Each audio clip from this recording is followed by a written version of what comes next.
Hello guys, in this video I will show you how to follow friend on Sololearn.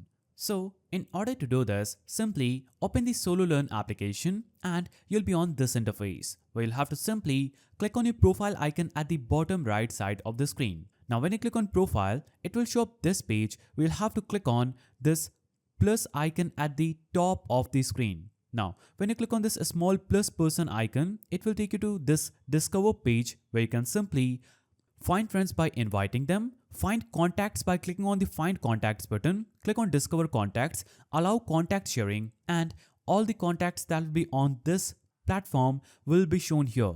Click on follow button and you would have successfully followed that contact on Sololearn. Now, you can click on Facebook friends, choose sign in with Facebook, then choose Facebook. After that, it will open up the Facebook application where you can simply connect your Facebook with Sololearn. After that, you'll get the option to follow those Facebook friends on Sololearn. Now, what you can also do is click on search icon and search for any friend's name. Click on search and all the friends with that name will appear on this page where you can easily click on the follow button after that friend and you would have successfully followed a friend on Sololearn.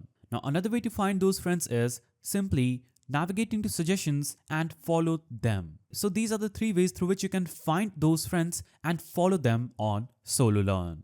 So that's how you follow friend on Sololearn. If you found this video helpful, please don't forget to give it a thumbs up and thanks for watching.